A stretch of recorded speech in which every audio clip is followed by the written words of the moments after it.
Hello dears, നിങ്ങളോട് ഒന്ന് രണ്ട് കാര്യങ്ങൾ പറയാനാണ് ഞാൻ ഇന്ന് കാലത്തെ ഈ വീഡിയോ ഇട്ടത്.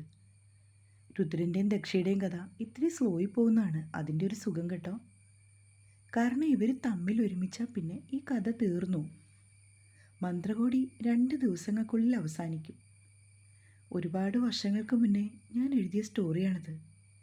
ഇന്നായിരുന്നെങ്കിൽ ഞാനത് എഴുതുന്നതെങ്കിലേ അത് സത്യത്തിൽ കുറച്ചുകൂടി ആളുകൾക്ക് ഹൃദയത്തിൽ പതിയുന്ന രീതിയിൽ എഴുതുവാൻ എനിക്ക് കഴിയുമായിരുന്നു. പക്ഷെ അന്നൊക്കെ അത് ഓടിച്ച് തീർത്തു കേട്ടോ. രൗദ്രത്തിൽ ഇനിയും കുറച്ച് കാര്യങ്ങളൊക്കെ വരുന്നുണ്ട്. പെട്ടെന്ന് അവരെ അങ്ങ് ഒരുമിപ്പിച്ചാലേ പിന്നെ അത് വായിക്കാൻ നിങ്ങൾക്കും ഒരു രസം കാണില്ല എന്ന് കരുതി ഈ സ്റ്റോറി ഒരുപാട് ലാഗ് വരുത്തുന്നുണ്ടെന്ന് ഞാൻ വിശ്വസിക്കുന്നില്ല കേട്ടോ. കാരണം രുദ്രൻ അത്രമാത്രം ആഴത്തിൽ അവളെ സ്നേഹിക്കണമെന്നുണ്ടെങ്കിൽ അതിന് തക്കതായ എന്തെങ്കിലും കാരണം വരണം. പിന്നെ ഇനി നിങ്ങൾക്ക് ഇവരെ പെട്ടെന്ന് സെറ്റാക്കി തീർക്കണമെന്നാണെങ്കിൽ എനിക്ക് കമൻറ്റ് ചെയ്താൽ മതി. ഞാൻ അങ്ങനെ എഴുതി ഇത് അവസാനിപ്പിക്കാം. ഈ സ്റ്റോറി പ്രതിലിപിയിൽ 106 പാർട്ടായിട്ടുണ്ട്. യൂട്യൂബിലിടുമ്പോൾ ഇനിയും 20 പാർട്ടോളം ഏകദേശം കഴിയും. അപ്പോഴേക്കും അവർ സെറ്റാകത്തുള്ളൂ. അത്രയും കാത്തിരിക്കാൻ നിങ്ങൾക്ക് ബുദ്ധിമുട്ടാണെങ്കിൽ എന്നോട് പറഞ്ഞാൽ മതി. ഞാനിതെല്ലാം കൂടി ഒറ്റ പാർട്ടിലിട്ടിട്ട് നമുക്ക് കഥ തീർക്കാം. നിങ്ങൾ വായനക്കാരോടൊപ്പം തന്നെ ഞാൻ എന്നും നിൽക്കും. നിങ്ങളുടെ അഭിപ്രായങ്ങളെ തീർച്ചയായും മാനിക്കുകയും ചെയ്യും. ഒരു കാര്യം മാത്രം ഞാൻ ഉറപ്പു തരാം, ദക്ഷയെയും രുദ്രനെയും നിങ്ങൾ ഒരിക്കലും മറക്കില്ല. അത്രയ്ക്ക് അടിപൊളി കഥയാണിത്. പിന്നെ നിങ്ങളുടെ ഇഷ്ടം എന്താണോ അത് പറയുക. അതുപോലെ നമുക്ക് ഇത് കണ്ടിന്യൂ ചെയ്യാവേ.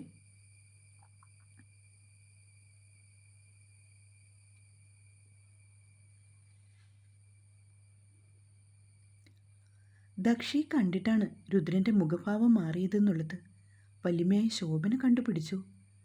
അവൾ ചെന്നിട്ട് വല്യച്ഛന് ചായ കൊടുത്തു. മോള് സ്കൂള് വിട്ട് വന്നിട്ട് ചായയൊക്കെ കുടിച്ചോ? അയാൾ സ്നേഹത്തോടെ അവളോട് ചോദിച്ചു. ഇല്ല, കുടിച്ചോളാം വല്യച്ഛ, അവൾ മെല്ലെ പറഞ്ഞു. ശേഷം രുദ്രന് ചായ കൊടുക്കുവാനായി അവൻ്റെ നേർക്ക് തിരിഞ്ഞു. രുദ്രൻ ചായ എടുത്തിട്ട് പിന്നെയും വല്യച്ഛനോട് ഓരോ വിശേഷങ്ങളൊക്കെ പറയുകയാണ്. ദക്ഷ ഒരല്പ നിമിഷം അവിടെ നിന്നിട്ട് തിരിഞ്ഞ് അടുക്കളയിലേക്ക് പോയി. ഉഷ ചേച്ചി കഴിക്കാനുള്ള ചെറു ചൂട് ഇലയുടെ എടുത്ത് ഒരു പ്ലേറ്റിൽ വെച്ചിട്ടുണ്ട്.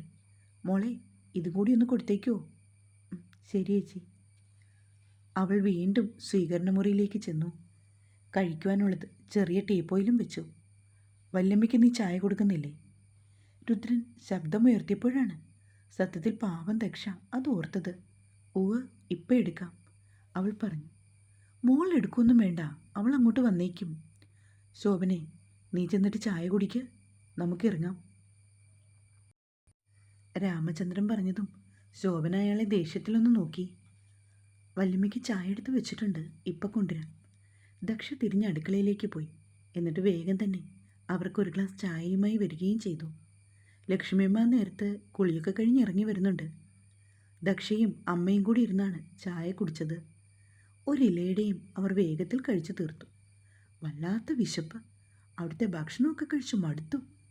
എങ്ങനെങ്കിലും വീടെത്തിയാൽ മതിയെന്നായിരുന്നു. ലക്ഷ്മി മരുമകളെ നോക്കി പറയുകയാണ്. ഈ ഹോസ്പിറ്റലിലെ ജീവിതം എന്ന് പറയുന്നത് ഭയങ്കര കഷ്ടമാണമ്മേ. പിന്നെ വേറെ വഴിയില്ലല്ലോ. എന്തെങ്കിലും അസുഖം വന്നാൽ നമുക്ക് വേറെ ഓപ്ഷനുമില്ല. ഓ അതേ മോളെ, ഇനിയെങ്കിലും ഭഗവാൻ പരീക്ഷിക്കാതിരുന്നാൽ മതിയായിരുന്നു. അവർ രണ്ടാളും സംസാരിച്ചു കൊണ്ട് നിന്നപ്പോൾ ശോഭന എഴുന്നേറ്റ് അരിയിലേക്ക് വരുന്നുണ്ട്. ശോഭനയെ കണ്ടതും ദക്ഷ ഇരിപ്പിടത്തിൽ നിന്നും ചാടിപ്പുരണ്ട് എഴുന്നേറ്റു. ലക്ഷ്മി, ഞങ്ങളെന്നാലും ഇറങ്ങട്ടെ, കാലത്തെ വന്നതല്ലേ, വിളക്ക് കൊളുത്തു മുന്നേ പോയേക്കാം. ആ ശരി ചേച്ചി, ചേച്ചി വന്നതുകൊണ്ടെല്ലാം മുറയ്ക്ക് നടന്നു. ഒരുപാട് താങ്ക്സ് കേട്ടോ. ലക്ഷ്മി പറഞ്ഞതും ശോഭന അവരുടെ തോളത്തും തട്ടി. ലക്ഷ്മി, എന്താവശ്യമുണ്ടെങ്കിലും വിളിച്ചാൽ മതി. എന്തൊക്കെയായാലും ഈ കോമ്പൗണ്ടിൽ തന്നെ ഉള്ളതാണ് നമ്മളെല്ലാവരും, അത് മറക്കണ്ട. രാമചന്ദ്രൻ പറഞ്ഞുകൊണ്ട് ഉമ്മറത്തേക്ക് ഇറങ്ങിപ്പോയി.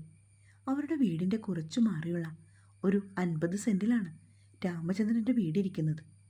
രാമചന്ദ്രനും ഭാര്യ ശോഭനയും മാത്രമാണ് അവിടെ താമസം. ശോഭനയെ എല്ലാവരും വിളിക്കുന്നത് രാധ എന്നാണ്. ഒരു മകനുള്ളത് കാനഡയിലാണ്. വിവാഹമൊക്കെ കഴിഞ്ഞ് അവരോട് സെറ്റിൽഡാണ്. മകനും ഭാര്യയും ഡോക്ടേഴ്സാണ്. പിന്നെ ശോഭനയുടെ അനുജത്തിയുടെ മകൾ അമേയ എന്നൊരു പെൺകുട്ടിയും അവരുടെ ഒപ്പം താമസമുണ്ട്. അവൾ 2 മാസമായിട്ട് അവളുടെ വീട്ടിലേക്ക് പോയതാണ്. കോളേജിൽ PG ഫൈനൽ ഇയർ വിദ്യാർത്ഥിനിയാണവൾ. അവളുടെ അച്ഛനും അമ്മയും ബാംഗ്ലൂരിലാണ്. നാട്ടിൽ നിന്ന് വല്യമ്മയുടെ കൂടെയാണ് അവളും പഠിക്കുന്നത്. ആ കുട്ടിയെ കൊണ്ട് രുദ്രനെ വിവാഹം കഴിപ്പിക്കുവാൻ ശോഭനയ്ക്ക് അതീവ താല്പര്യമുണ്ടായിരുന്നു. അക്കാര്യം പലതവണ ശോഭന ലക്ഷ്മിയോട് പറഞ്ഞിട്ടുണ്ട്. സത്യത്തിൽ ലക്ഷ്മിക്കും ഇഷ്ടക്കേടൊന്നുമില്ല. ശോഭനയുടെ അനുജത്തി ലതികയെ ലക്ഷ്മിക്ക് ഒരുപാട് ഇഷ്ടമായിരുന്നു. അതുകൊണ്ട് ഈ ഇഷ്ടം അവരുടെ മകളിലേക്കും നീണ്ടു. കാണാൻ സുന്ദരിയായ, വിദ്യാഭ്യാസവും വിവരവും ഒക്കെയുള്ള നല്ലൊരു പെൺകുട്ടി തന്നെയാണ് അമേയ എന്ന ആമി. ആ സമയത്താണ് രുദ്രൻ ജാനകിയെ കല്യാണം കഴിക്കണമെന്നുള്ള ആഗ്രഹം അമ്മയോട് പറഞ്ഞത്. മകൻ്റെ ആഗ്രഹത്തിന് ലക്ഷ്മി എതിര് നിന്നില്ല. ഒപ്പം തൻ്റെ മനസ്സിലുള്ള കാര്യം അവരോട് പങ്കുവച്ചതുമില്ല. എന്നാൽ ഇപ്പോൾ ഭട്ടതിരിപ്പാട് പ്രശ്നം വയ്ക്കുവാൻ വരികയാണെന്നൊക്കെ അറിഞ്ഞപ്പോൾ ശോഭനയുടെ ഉള്ളിൽ വീണ്ടും ഒരു ദുരാഗ്രഹം പൊന്തി വന്നു. ഏതു വിധേനയും ദക്ഷയെ ഇവിടെ നിന്നും പറഞ്ഞയക്കുക, എന്നിട്ട് ആമിയുമായിട്ടുള്ള രുദ്രൻ്റെ വിവാഹം നടത്തുക.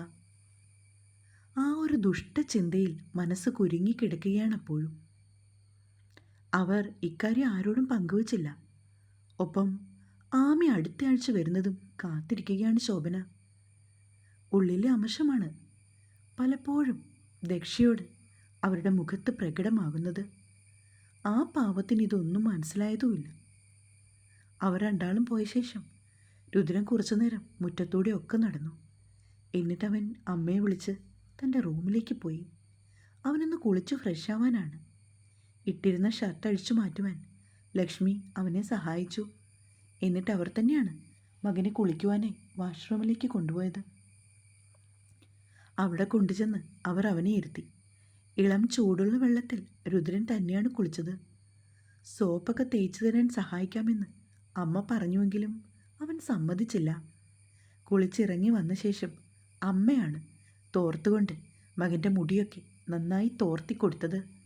അപ്പോഴൊക്കെ അവൻ അമ്മയോട് വല്ലാത്തൊരു സ്നേഹമാണ്. അവരോട് പറ്റിച്ചേർന്ന് അവൻ അങ്ങനെ നിൽക്കും. ഒരു ഷർട്ടിടാമെന്ന് ലക്ഷ്മി പറഞ്ഞെങ്കിലും രുദ്രൻ സമ്മതിച്ചില്ല. കൈ അനങ്ങുമ്പോൾ വേദന എടുക്കുമെന്ന് അവൻ അമ്മയ്ക്ക് മറുപടി കൊടുത്തു. മോന് കഴിക്കാൻ എന്തെങ്കിലും വേണോ? ഒന്നും വേണ്ടെന്നേ, എനിക്ക് കുറച്ച് സമയം ഒന്ന് കിടക്കണം. ടാബ്ലറ്റൊക്കെ എടുക്കുന്നത് കൊണ്ട് വല്ലാത്ത ക്ഷീണം. എങ്കിൽ പിന്നെ മോൻ കിടന്നോളൂ. എന്തെങ്കിലും ആവശ്യം വന്നാൽ അമ്മയെ വിളിച്ചാൽ മതി. അവൻ തലകുലുക്കി. രാത്രിയിലേക്ക് ചപ്പാത്തി പോരെ? ചപ്പാത്തി കഴിച്ചു മടുത്തമ്മേ. എനിക്കിത്തിരി കഞ്ഞിയും പയറും മതി. ലക്ഷ്മി മുറിയിൽ നിന്ന് ഇറങ്ങിപ്പോയി. രുദ്രൻ ബെഡിലേക്കിരുന്നു. അപ്പോഴാണ് ദക്ഷയുടെ ബാഗ് അവൻ കണ്ടത്. കുറച്ചു നേരമായി അവളുടെ ഫോൺ വൈബ്രേറ്റ് ചെയ്യുന്നുണ്ട്. ആദ്യമൊന്നും അവൻ മൈൻഡ് ചെയ്തില്ല. പിന്നെയും ഇറങ്ങി. രുദ്രൻ ബാഗ് തുറന്നു. അവളുടെ പേഴ്സിലാണ് ഫോൺ ഇരിക്കുന്നത്. തുറന്നു നോക്കിയപ്പോൾ ഒരു 100 രൂപയും കുറച്ച് ചില്ലറ തുട്ടുകളും അവൻ്റെ ദൃഷ്ടിയിൽപ്പെട്ടു. ഒപ്പം ദക്ഷയുടെ ഫോൺ എരുമ്പുന്നുണ്ട്. രുദ്രൻ അത് കയ്യിലെടുത്തു. അവളുടെ അമ്മയായിരുന്നു. എന്നിട്ട് കാതിലേക്ക് ചേർത്തു. ഹലോ എന്ന് അവൻ വെക്കുന്നതിന് മുന്നേ ലേഖയുടെ അടക്കിപ്പിടിച്ച തേങ്ങൽ അവൻ കേട്ടു. മോളെ, സ്കൂളിൽ പോകുമ്പോൾ ശ്രദ്ധിച്ചോണം. ആ അനന്തനും ഇന്നിവിടെ വന്ന് അച്ഛനോട് ഭയങ്കര ബഹളമായിരുന്നു. നിന്നെ അവന് വേണമെന്നാണ് പറയുന്നത്. നിന്നെ വിവാഹം കഴിച്ച് തീരുമെന്ന വാശിയിലാണ് മോളെ അവൻ. ആ വൃത്തികെട്ടവൻ അച്ഛന് പോലും അത് സമ്മതമാണ്. രുദ്രന് വേണ്ടെങ്കിൽ അവളെ വിളിച്ചിറക്കിക്കൊണ്ട് വരാൻ പറഞ്ഞു. അച്ഛൻ എനിക്കിട്ട് ഒരുപാട് അടിച്ചു. ദേവി, ഇത് എൻ്റെ മോൾ ഉടനെയൊന്നും ഇങ്ങോട്ട് വരരുത്. ഇന്നലെ അമ്മ വന്നില്ലായിരുന്നെങ്കിൽ നിന്റെ അവസ്ഥ എന്താകുമായിരുന്നു മോളെ? അവൻ നിന്നെ. അതും പറഞ്ഞ് അവരുടെ വാക്കുകൾ മുറിഞ്ഞു. ലേഖ കരഞ്ഞുകൊണ്ട് പറയുന്നത് അവൻ കേട്ടു. വയ്ക്കുക, അയാൾ അപ്പുറത്തുണ്ട്. പെട്ടെന്ന് തന്നെ കോൾ കട്ടാവുകയും ചെയ്തു. രുദ്രൻ അല്പനേരം ആ ഫോണിലേക്ക് നോക്കിയിരുന്നു. അതിനുശേഷം ആ കോൾ ഹിസ്റ്ററി അവൻ ഡിലീറ്റാക്കി. പഴയതുപോലെ ദക്ഷയുടെ ബാഗിലേക്ക് വെച്ചു. എന്നിട്ട് അവൻ കിടക്കയിലേക്ക് പോയി കിടന്നു.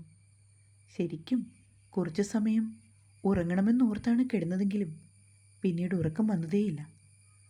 ദക്ഷയും അവിടേക്ക് കയറി ചെന്നില്ലായിരുന്നു. രുദ്രൻ ഉറങ്ങിയെന്നാണ് ലക്ഷ്മിയമ്മ കരുതിയത്. അതവർ അവളോട് പറയുകയും ചെയ്തു. അല്ലെങ്കിലും ദക്ഷയ്ക്ക് ഭയമായിരുന്നു. കൃത്യം 8 മണിയായപ്പോൾ രുദ്രൻ എഴുന്നേറ്റ് താഴേക്ക് വന്നു. ദക്ഷ അടുക്കളയിലാണ്. അവൾ ചമ്മന്തി അരച്ചെടുക്കുകയാണ് രുദ്രന് കഞ്ഞി കഴിക്കാൻ. അവൻ അടുക്കളയിലേക്ക് വന്നപ്പോൾ ലക്ഷ്മിയമ്മയെ കണ്ടില്ല. പിന്നിൽ ഒരനക്കം കേട്ടതും ദക്ഷ തിരിഞ്ഞു നോക്കി. രുദ്രനെ കണ്ടതും അവൾ അല്പം ഒന്ന് ഒതുങ്ങി. ഒരു ഗ്ലാസ്സിൽ കുറച്ച് വെള്ളമെടുത്ത് കുടിച്ച ശേഷം രുദ്രൻ ഇറങ്ങിപ്പോവുകയും ചെയ്തു. 10-20 മിനിറ്റിനുള്ളിൽ അവന് കഴിക്കുവാനുള്ള ഭക്ഷണമൊക്കെ അവൾ ടേബിളിൽ കൊണ്ടുവന്ന് വെച്ചു. ഒപ്പം ലക്ഷ്മിയമ്മയ്ക്കുള്ളതും എടുത്തു. മോളും കൂടി വരൂ, നമുക്ക് ഒരുമിച്ചിരിക്ക് കഴിക്കാമെന്ന് ലക്ഷ്മി അവളെ ഒരുപാട് നിർബന്ധിച്ചു. എന്നാൽ ദക്ഷ ഇരുന്നില്ല. കുറച്ച് കഴിഞ്ഞിട്ട് മതി, വിശപ്പില്ലെന്ന് പറഞ്ഞ് അവൾ ഒഴിഞ്ഞു മാറി. പെട്ടെന്ന് തന്നെ അടുക്കളയിലേക്ക് പോവുകയും ചെയ്തു. മോനെ, നീയൊന്ന് പറയേ അവളോട് കൂടി വന്നിരിക്കാൻ. നമ്മൾ രണ്ടാളും ഇങ്ങനെ ഇരുന്ന് കഴിക്കുമ്പോൾ അവളൊരു ജോലിക്കാരിയെ പോലെ അടുക്കളയുടെ കോണിലിരുന്ന് കഴിക്കണം. ലക്ഷ്മി മകനെ നോക്കി പറഞ്ഞു. രുദ്രൻ അതിന് മറുപടിയൊന്നും കഴിക്കാതെ മറുപടിയൊന്നും കൊടുക്കാതെ അമ്മ പറയുന്നത് ഗൗനിക്കാതെ ഭക്ഷണം കഴിക്കുന്നത് മാത്രം ശ്രദ്ധിച്ചു. ലക്ഷ്മിക്ക് ഒരുപാട് സങ്കടം തോന്നി. എല്ലാം ശരിയാകും. തൻ്റെ മകൻ അവളെ ജീവന് തുല്യം സ്നേഹിക്കുന്ന ഒരു ദിവസം വരുമെന്ന് അവർ ഉറച്ചു വിശ്വസിച്ചു. തുടരും.